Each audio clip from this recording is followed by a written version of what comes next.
In the event that you wake up and find your soul separated from source and manifest into material form, don't panic. Your condition is only temporary. You have been selected for the opportunity of human incarnation. This 3D simulation is designed to break up the monotony of eternity by giving you a fully immersive experience as a distinct ego identity. Your body will serve as your physical avatar as you navigate a dense and dramatic reality. There will be many distractions, causing you to forget your true nature and origin. You will experience a range of emotions from joy to loneliness to despair, but remember, no matter what trials and traumas you encounter, your soul remains perfectly safe. At times you may feel lost or afraid. This is totally normal. If you ever need guidance, simply slow down your busy mind and bring your awareness to the quiet place inside yourself. On this planet, nothing is permanent. People and things will come and go. You will fall in love and form sentimental attachments only to lose everything you hold dear. So cling to nothing too tightly, even yourself. And when it's time to let go with grace, for nothing is owned, only borrowed. As you walk among the people on the planet, try to be a good guest. Tread lightly. Remember that you are only visiting. Don't make a mess. Listen more than you speak. Give more than you take. Don't keep your soft heart locked inside a glass cage, protected from wear and tear. You'll never make it out alive, and time passes quickly. So come back with some battle scars and good stories to tell. When I read this poem, I just knew that it immediately became my favorite, and it's one that I hope that I remember forever, and if I don't, I want to hopefully come back to it, hopefully through this video. But it is just such a beautiful poem, and I think it really teaches a very vital lesson for me personally and how I truly want to live my life. So many of us live our lives, me included, trying just not to get hurt. We avoid embarrassment, rejection, fear, failure. But in doing so, sometimes I think we miss out on important and amazing experiences in the process. You know, I think of everything on a spectrum. You know, creativity requires vulnerability. I mean, take making these videos and putting them out on the internet as an example. Loving someone requires giving them a certain power over you that they could hurt you. And courage requires fear. Everything is in a spectrum. And I think this poem really provides a necessary perspective in that experiencing all those things that we try to avoid is actually part of the experience of life. You can't have one and not the other. If you try to avoid all these negative or seemingly negative, it depends on how you look at them, emotions and things that come out of life, you also in turn avoid the positive and the possibilities of all these things that you're avoiding. There are so many lines in this poem that spoke to me. A few being, don't keep your soft heart locked up in a cage protected from wear and tear. I think that fits into the point that I was just trying to get at. You know, and I'm stumbling over my words a bit, but you know, I think it gives this certain perspective of how life, you know, we're put in this body, we get to experience the human experience. So take advantage, experience all those emotions. Don't suppress or avoid any of them. The whole thing is vital to the experience.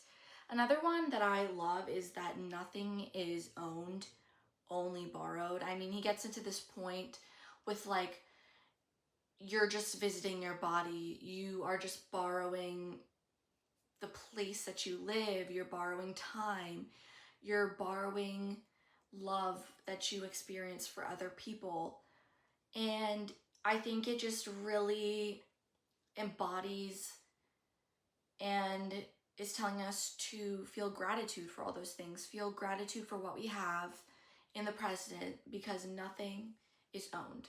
At some point, it is going to be lost or it is going to be gone. So value it while it's there and don't dismiss it once it's gone. Be happy that you got to experience it in the beginning.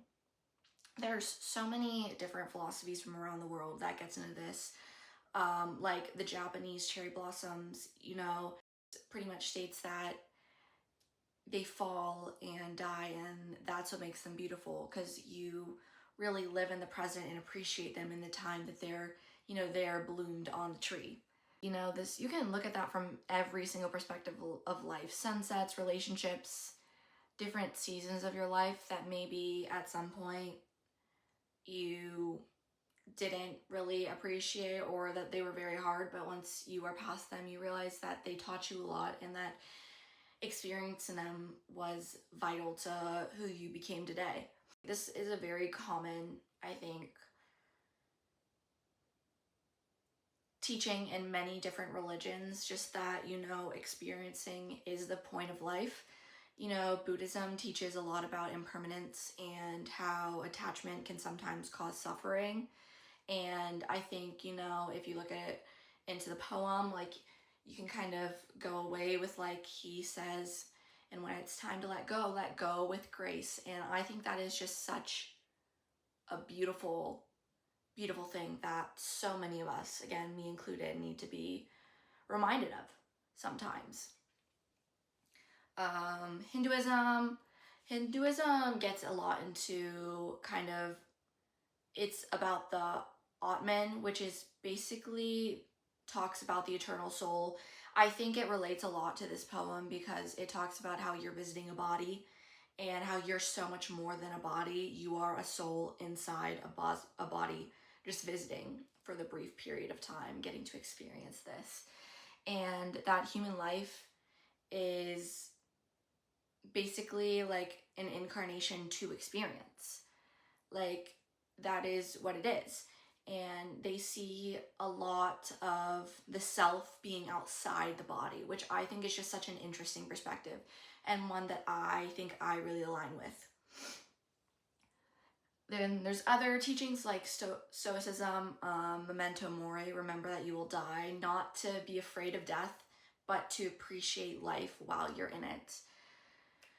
And then there are many myths too that I really think that tie into this poem a lot. When you look at it, like the Gilgamesh, after losing his friend, he basically goes searching for the meaning of life, but in turn, he doesn't find one. And after he later realizes that the answer isn't, there isn't some profound answer to the meaning of life, it's just to participate in it. And while searching for that meaning of life, he sort of was not participating in life itself. And I think a more common myth that can really be tied into it is Icarus, and, you know, how he fell from the sun. He flew too high, and a lot of people look at it as a way to kind of, like, as a warning not to fly too high. But I really like the perspective of Icarus was smiling as he was falling down. Basically just the fact that even though he was falling, you know, he got to experience, and that perhaps the goal isn't to keep yourself from falling, but it's to fly itself. Because, you know, that's what chance is all about. That's what chasing your dreams is all about. Like, there's a chance that it won't go completely it's not going to go completely the way you expect and want it to, but there's a chance that it may not happen, but, like, you will never know until you try flying. And that it's just better to have flown than to have stayed on the ground.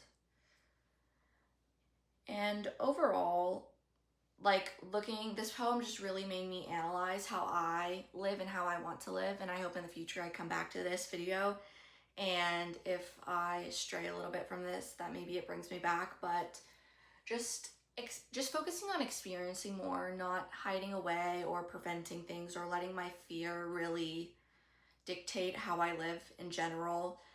I don't want to live based off judging myself against how others are living. I want to live for myself. I want to experience the things that I want to experience. I mean, think of my bucket list. But I want to take risks. I want to create more. I don't want to consume as much. I want to learn, but I want to be passionate about what I learn about, and I want to be able to be okay with the fact that some things are going to fail, and I don't want to let the fear of failure again stop me from anything. So, returning to the poem, it tells us to come back with battle scars and good stories. That's exactly what I plan on doing, and I hope this might, influence or help other people realize what they want to do, and hope that they can take away something from this, just how I took away something from this poem. It is on Substack. I realize I did not say that yet, but it's the beautiful poem by James McCrae on Substack, and that maybe we were never meant to leave life a little untouched. We're supposed to come back a little bumped and bruised, and and have a story to tell.